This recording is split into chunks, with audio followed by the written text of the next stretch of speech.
Fala pessoal, vamos aí a mais exercício de equações diferenciais do livro do ZIL, seção 2.3, exercício número 9. Vamos ao enunciado.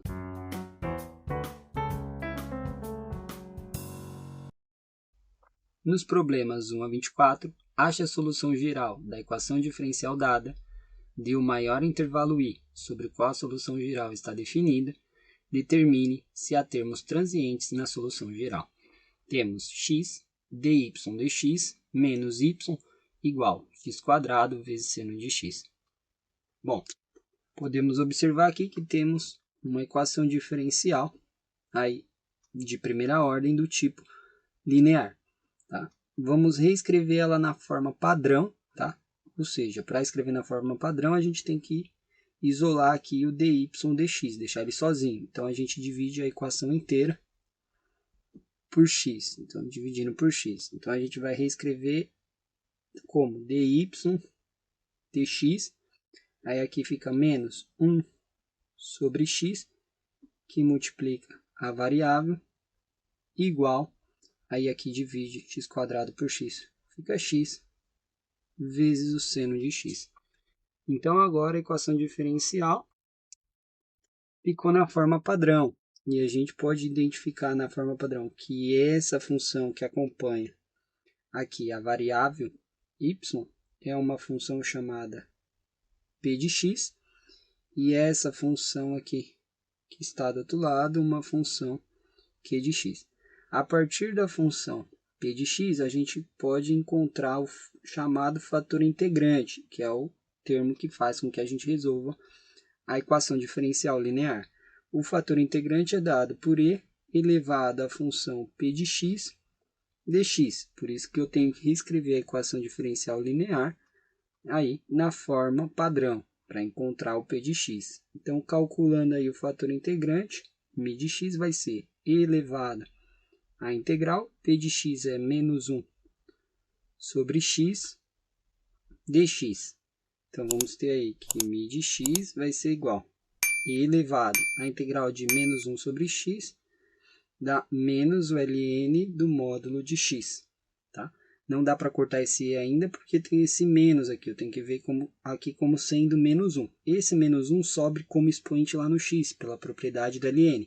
A ln de b é o ln de b elevado a a. Então, a gente reescreve que o m de x é e elevado ao ln de x elevado a menos 1. Esse menos 1 aqui sobe como expoente. Agora sim, o e simplifica com ln, sobra só o que está lá dentro, x menos 1. E x menos 1, a gente reescreve aí como sendo 1 sobre x. Agora que a gente tem o fator integrante, a gente pega o fator integrante e multiplica a equação diferencial inteira por ele. Então, vamos ter aí dy dx, que multiplica o fator integrante, 1 sobre x. Aí vamos ter aí menos 1 sobre x vezes y, que multiplica o fator integrante, 1 sobre x, que tem que ser igual a x seno de x, que multiplica o fator integrante, 1 sobre x. Então, aqui a gente vai ter dy dx mantém. Aqui fica 1 sobre x, que é o fator integrante. Aqui fica menos. Tá? Escrever aqui o y primeiro. E ali fica 1 sobre x². Esse x multiplica com esse. E desse lado o x corta com x. Isso é igual ao seno de x. Agora, essa condição desse lado aqui, isso aqui é o resultado da derivada de um produto. Tá?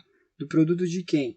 Entre a variável dependente, que é o y, e o fator integrante. Então, a gente reescreve esse lado aqui como sendo a derivada em relação a x, aí coloco aqui entre colchetes, o produto entre y e o fator integrante, 1 sobre x.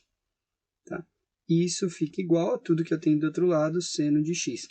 O que é esse produto aqui entre a variável e o fator integrante? Se a gente voltar aqui, ó, vamos ter regra do produto, deriva a primeira, derivada de y dx. Copia a segunda função, 1 sobre x. Copia a primeira, aí y deriva a segunda. A derivada de 1 sobre x é menos 1 sobre x².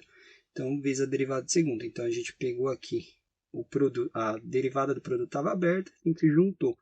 A partir disso, a gente vai aplicar a integral dos dois lados. Ó. Integral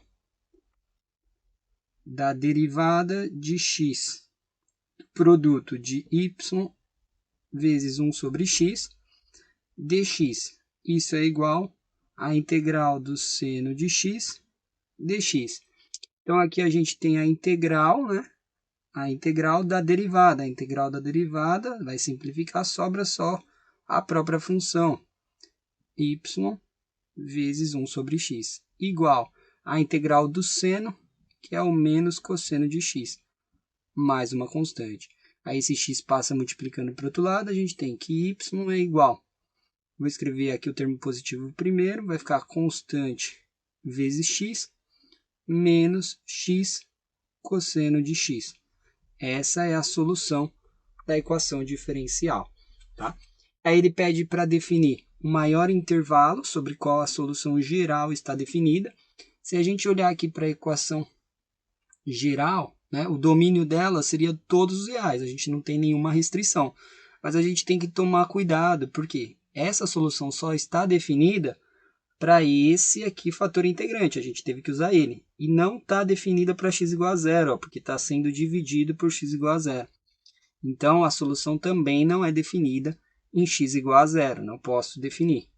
Portanto, esse intervalo aí, i, tem que ser excluindo o zero. Então, o maior intervalo, a gente pode pegar que o x está entre zero e mais infinito. Ou posso pegar aí, né?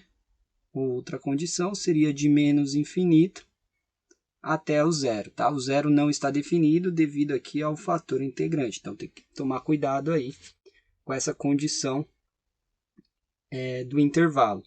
E depois ele pede se tem termos transientes. O que é termo transiente? Para achar os termos transientes, tá?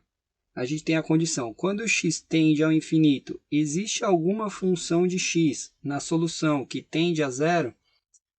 Se for por esse termo aqui, se for por infinito, vai dar infinito. Esse termo, se for por infinito, vai dar aí um termo infinito, né? Infinito vezes aqui um valor que varia entre... O cosseno varia entre mais ou menos 1, né?